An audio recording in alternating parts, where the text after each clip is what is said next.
We come into this place.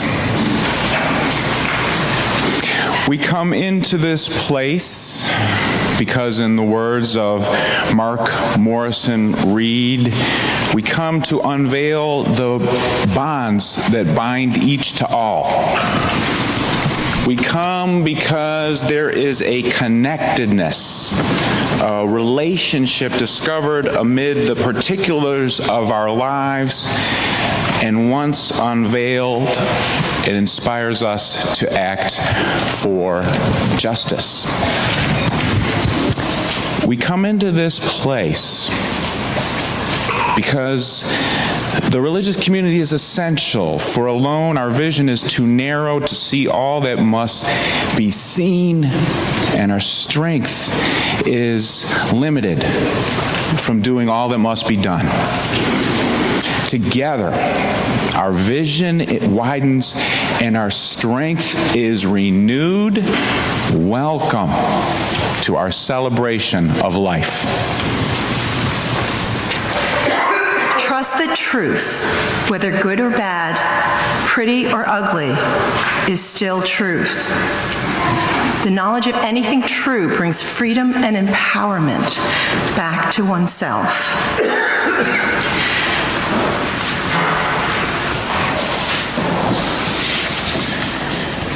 Trust is the theme of the month. And this is a reading from poet Jan Richardson called A Blessing for the Brokenhearted.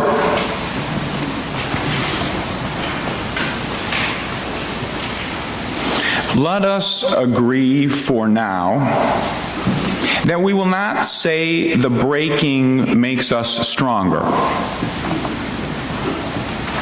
Perhaps for now, it can be enough to simply marvel at the mystery of how a heart so broken can go on beating, as if it were made for precisely this, as if it trusts that its own persistent pulse is the rhythm of a blessing we cannot begin to fathom, but will save us nonetheless. Trust matters.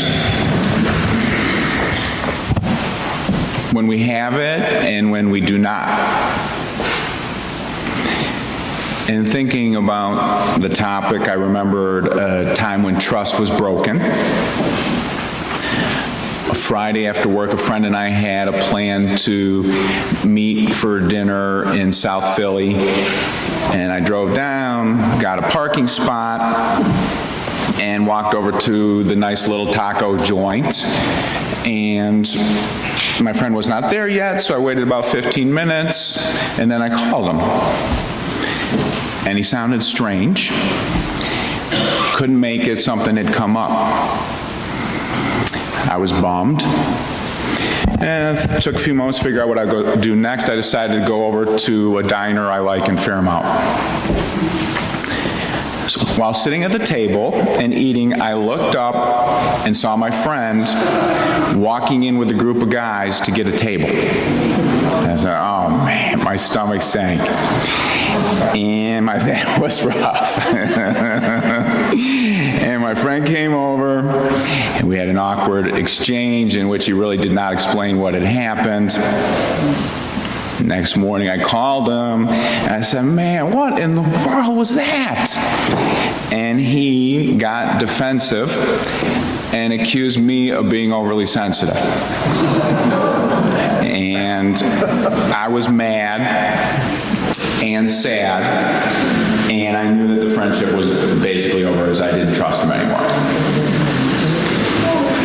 Trust matters when we have it and when we do not. Trust matters when involving personal relationships in day-to-day life, and trust matters when involving long histories of oppression. I've been thinking about the Tuskegee Airmen who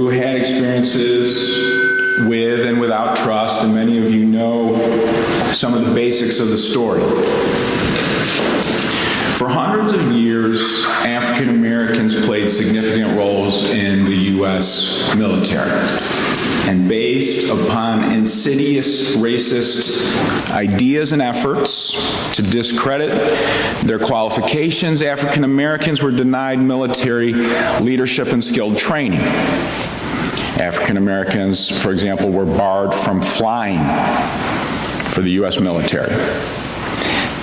Then, some point a movement began, and civil rights organizations and the black press and others exerted pressure, resulting in 1941 in the formation of an all-African American squadron based in Tuskegee, Alabama, and they became known as the Tuskegee Airmen. And our church has been blessed, big time, with 4 members who were Tuskegee Airmen: Thomas Pitts, Oscar Gibbs, Bertram Levy, and George Kidd. And one of George's children is here with us today, Richard, in the front row.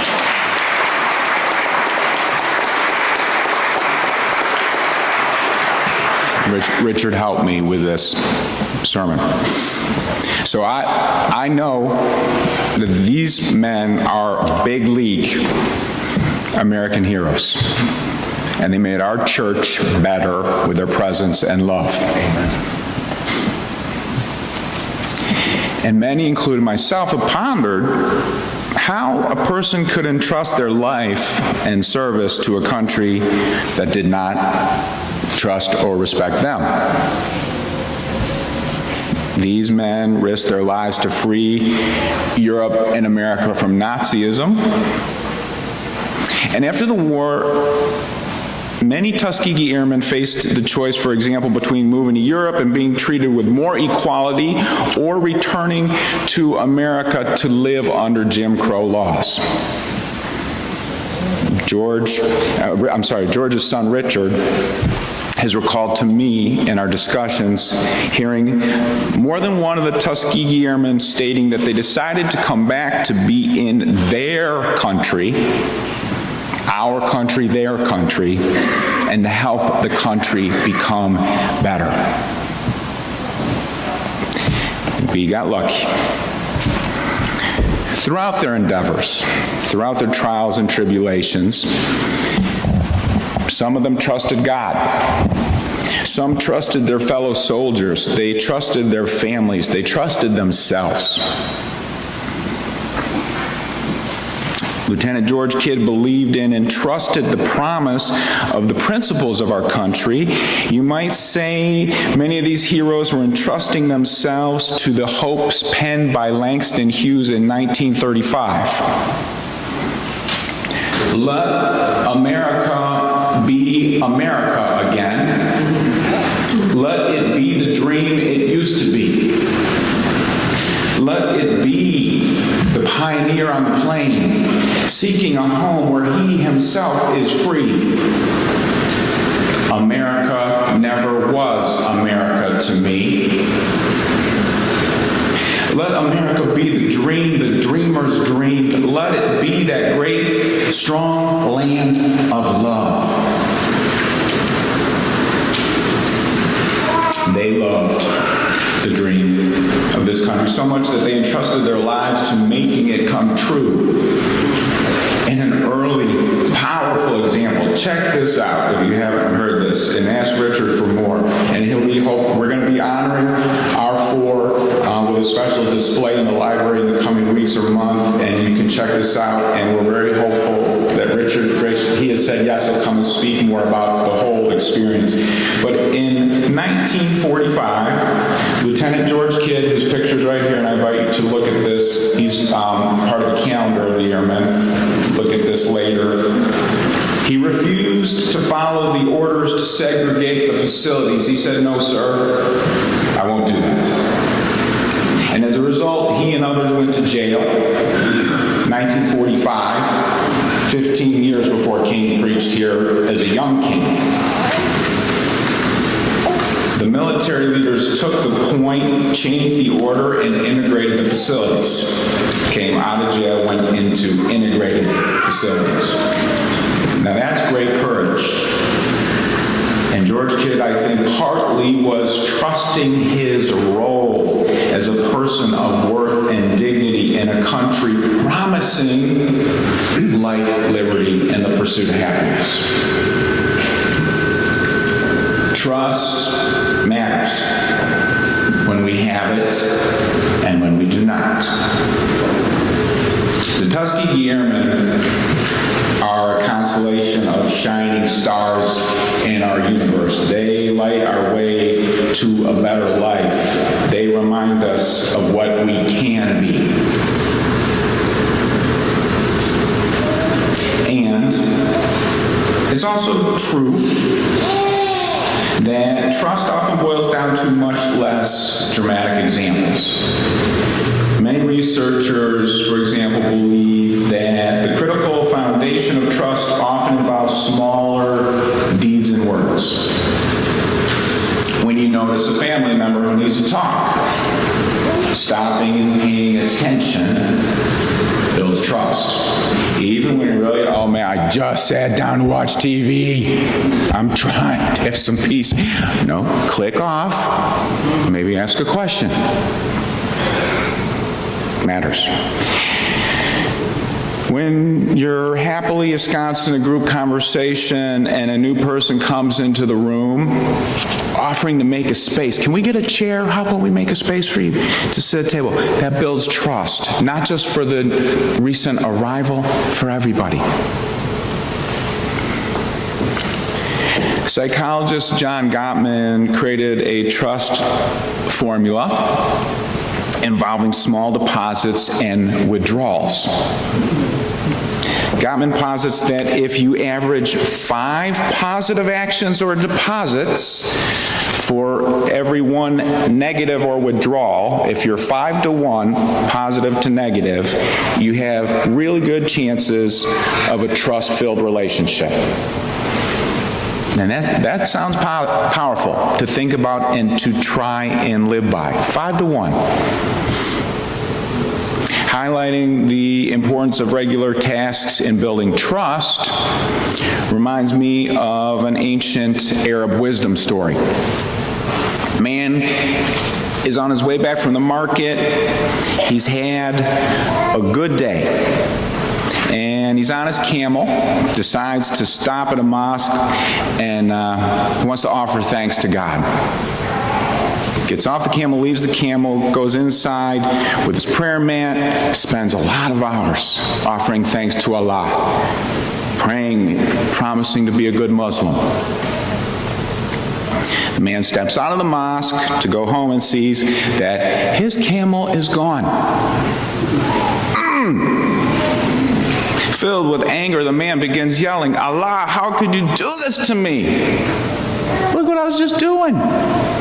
Another man walking by notices the scene, stops and says, listen, trust God, but tie up your camel, man. You can trust God, but you got to tie up your camel.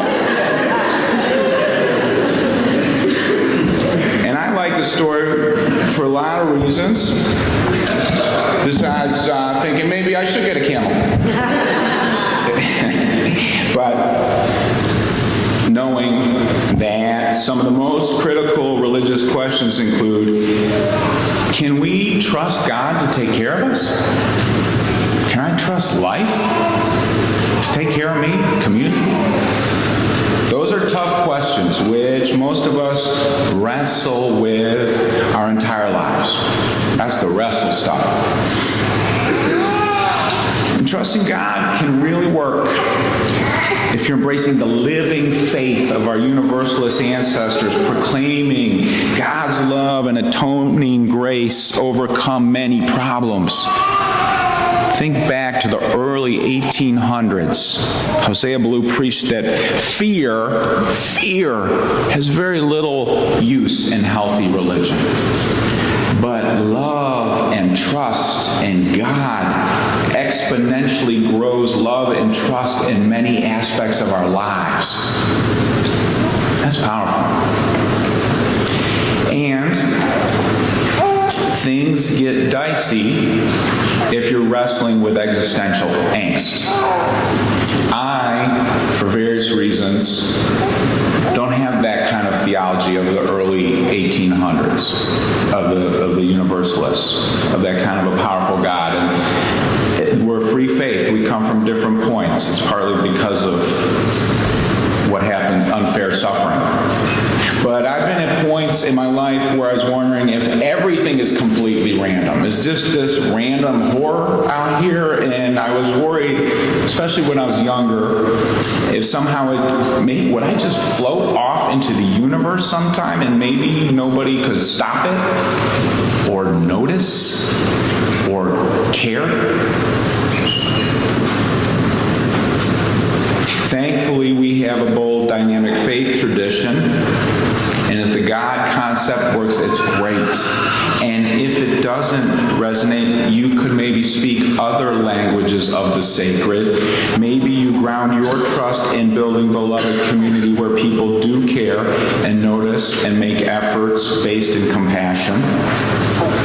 Or maybe you ground your trust in connecting with your own heart's persistent pulse as the rhythm of a blessing you cannot begin to fathom but will save you nonetheless. You can trust in that blessing. The Arab wisdom story works great, except also for those times where you don't feel like there's anywhere to tie the camel. There's no post that I trust to tie the camel to. Right now, public trust is low in the press and the government and religious groups and other. And for example, Unitarian Universalist churches, and this church in particular, have let down too many people of color too many times. That puts your trust low. And at the most basic human level, trust building can be easier when you feel whole and you know somebody's got your back. But what about when you feel broken up, let down, left out? You could have plenty of reasons to feel like your trust meter is on empty. So, it's good to be in a faith community, to think honestly, best brain and heart work we can do, to think, what is faith? What's it about? Faith, for me, is about what you believe in.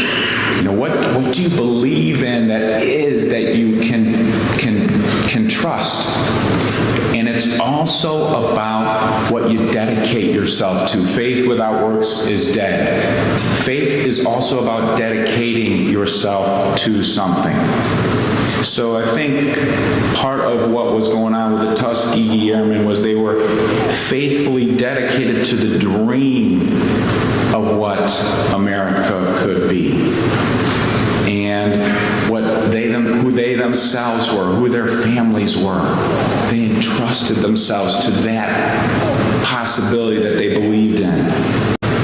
And you might do that yourself. Believe in a community or communities, somebody, yourself, your breath, your heartbeat.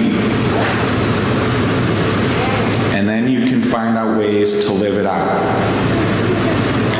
Because when you have a little bit of faith, you can go one breath at a time. It's enough. You can go one step at a time in taking a next small action of integrity or trustworthiness and build it together with somebody else. Trust matters when we're low and when we're high. Doing one right thing at a time, even when that thing is really, really small, it matters. Building trust together in beloved community is a blessing that can save us nonetheless. Blessings be. Amen. these closing words from Fred Lamott. When times are dark, the way becomes clear. Trust in your breath. Rest in your heart. Bow to the stranger. This is the gospel of astonishment. If you are completely lost, we come home to each other.